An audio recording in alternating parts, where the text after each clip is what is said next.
Olá, meus irmãos, graça e paz da parte de nosso Senhor e Salvador Jesus Cristo. Com muita alegria no meu coração que eu uso deste instrumento para me dirigir aos amados irmãos da Igreja Batista de Tondela. Uma pena que, chegando de volta do Brasil, não possamos estar juntos, não possamos estar presentes na casa do Senhor, como era o nosso desejo. Lamentamos a situação que estamos vivendo, é um momento difícil, sem dúvida, mas o nosso desejo é trazer uma palavra de esperança, uma palavra de fé, uma palavra de alegria para todos os corações.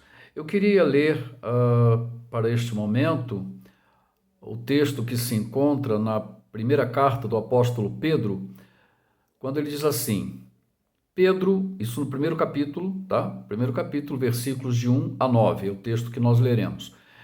E Pedro começa então dizendo: Pedro, apóstolo de Jesus Cristo, aos estrangeiros dispersos no Ponto, Galácia, Capadócia, Ásia e Bitínia, eleitos segundo a presciência de Deus Pai, em santificação do Espírito, para obediência e aspersão do sangue de Jesus Cristo. Graça e paz vos sejam multiplicadas.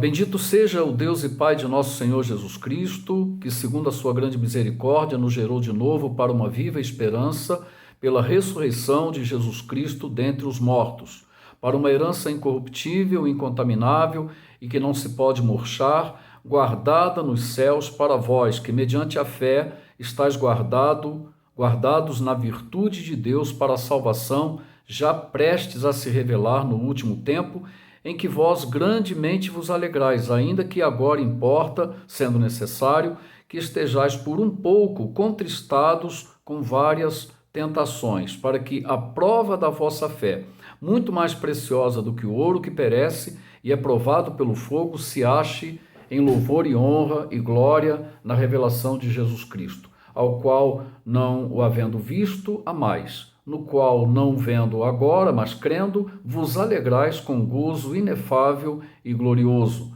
alcançando o fim da vossa fé, a salvação da alma.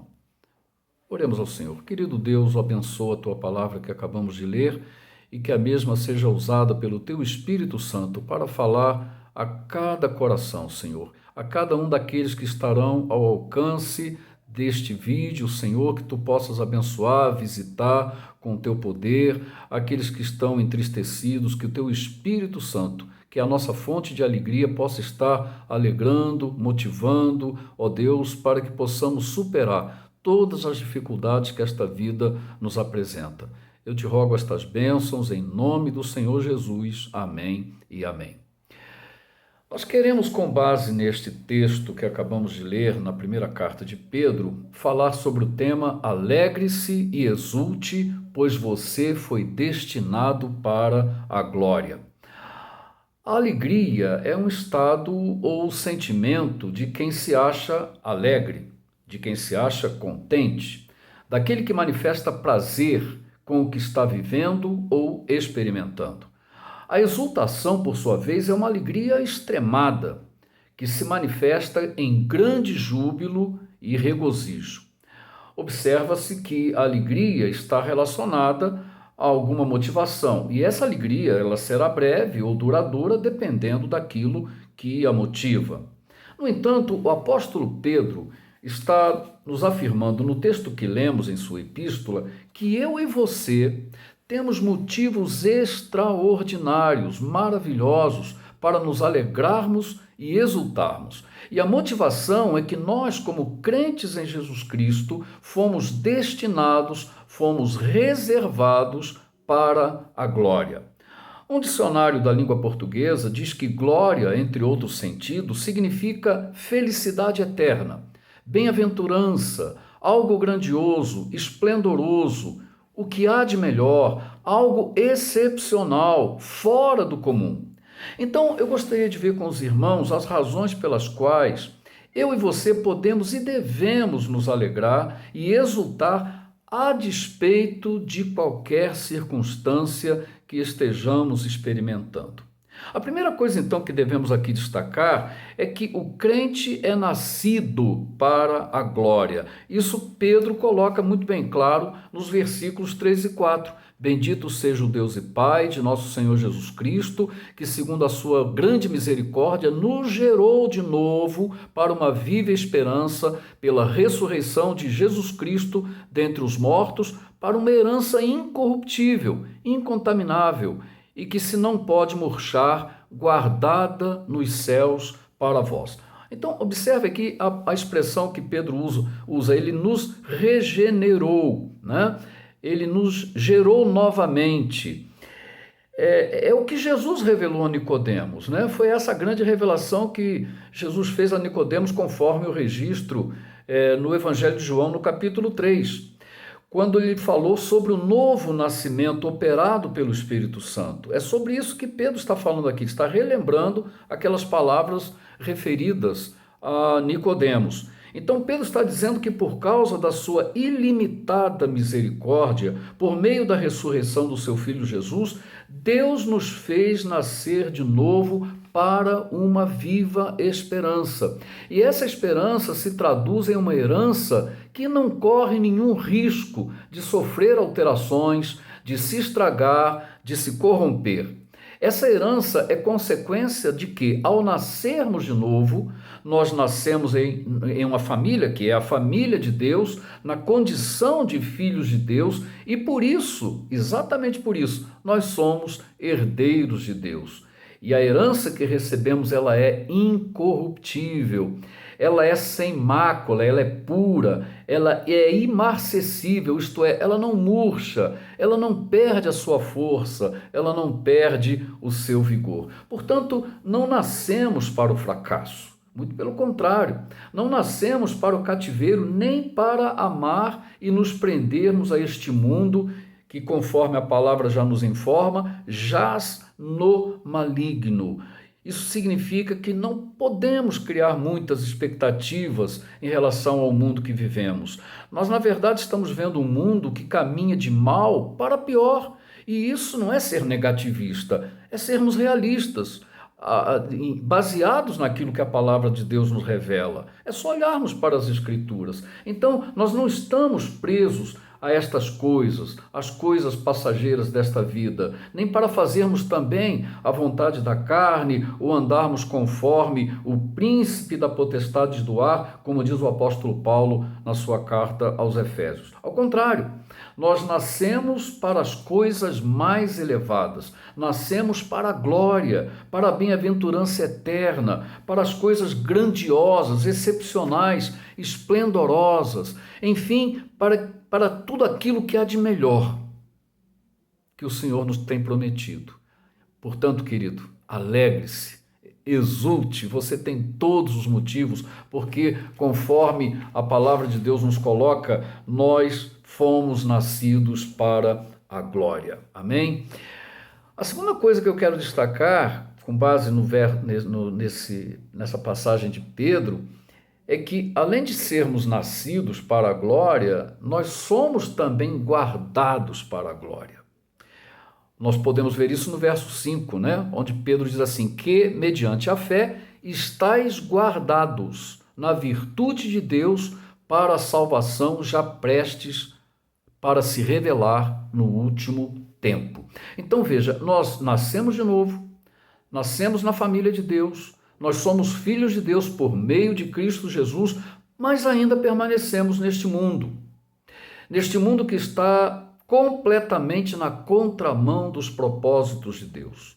Jesus nos preveniu que no mundo teríamos aflições, nos preveniu ainda que também, do mesmo modo que o odiavam e perseguiam, também seríamos odiados e também perseguiriam a nós.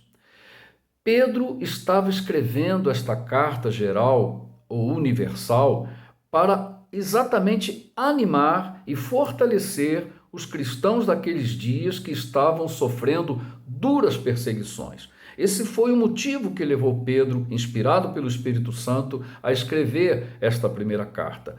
Os seus destinatários estavam vivendo naquele momento momentos extremamente difíceis, de duras perseguições. Realmente, queridos, a vida cristã não é um parque de diversões. Ao contrário, a luta é constante contra nós mesmos, contra o mundo, contra Satanás.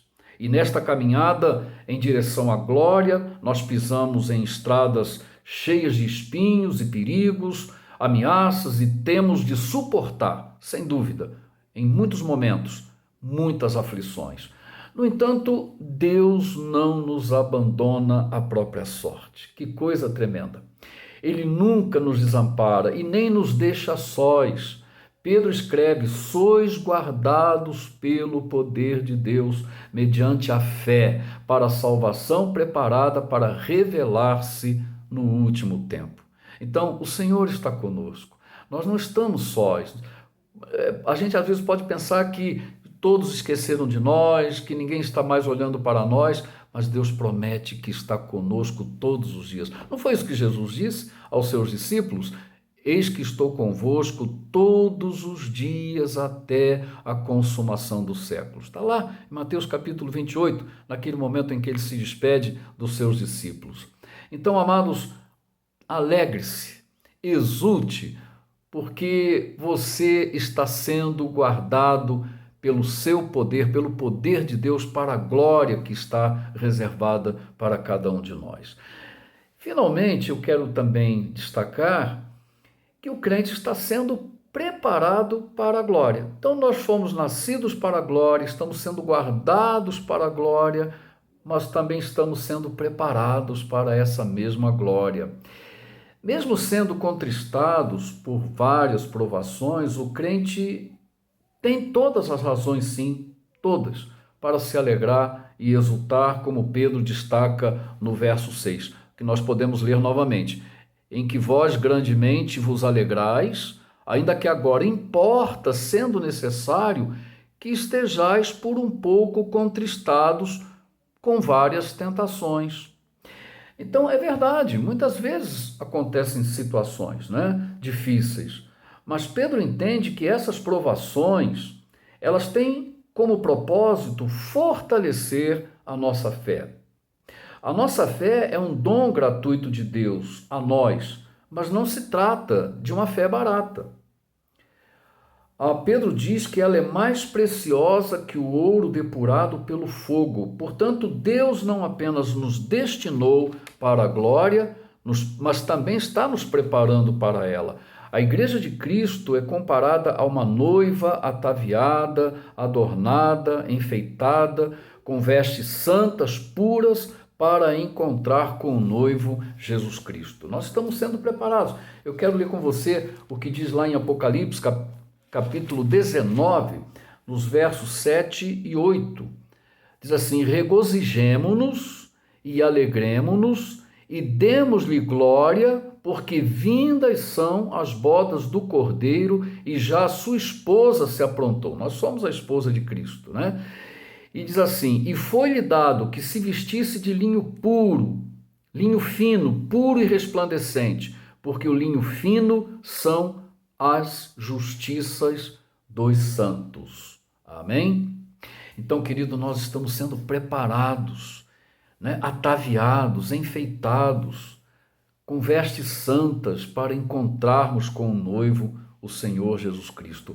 E aqui, João também no Apocalipse, ele diz assim: regozijemo-nos e alegremo-nos. Meus irmãos, mesmo entendendo que esta nossa peregrinação rumo à glória pode ser difícil e eventualmente sofrida, Pedro entende que esse sofrimento é breve. Tudo vai passar. É o que ele coloca lá no versículo 6, aonde nós lemos. Portanto, essa caminhada rumo à glória não é para ser feita com gemidos e lamentos, com murmuração e profunda tristeza, como aconteceu, em alguns casos, com os israelitas atravessando o deserto rumo à terra prometida. Você recorda disso? Você conhece a palavra de Deus? Você sabe como os israelitas murmuravam, reclamavam de tudo a toda hora, esquecendo-se daquilo que Deus havia operado de maneira tão extraordinária desde o Egito e continuava operando na vida deles. Mas ao contrário, Toda a nossa trajetória rumo à glória deve resultar em louvor, glória e honra ao Senhor Jesus Cristo, como diz Pedro, a quem, não havendo visto, amamos. No qual, não vendo agora, mas crendo, exultamos com alegria indizível e cheia de glória para obtermos aquilo que é o propósito da nossa fé, a nossa salvação. Aleluia! Que Deus seja louvado, que Deus seja glorificado. Portanto, não esqueça, meu irmão, a despeito de toda e qualquer adversidade, luta, crise, sofrimento que eu e você possamos estar passando, não se esqueça que você foi nascido para a glória, que você está sendo guardado para a glória e preparado para a glória. Há algo extraordinário nos aguardando, tudo isso aqui vai passar. A nossa esperança não está nesta terra. O apóstolo Paulo, escrevendo aos Coríntios, na sua primeira carta, lá no capítulo 15, quando ele trata da ressurreição, ele vai nos lembrar que se nós esperarmos em Cristo só nesta vida, nós somos os mais miseráveis de todos os homens. Que Deus abençoe você. Fica na paz, meu irmão. Forte abraço.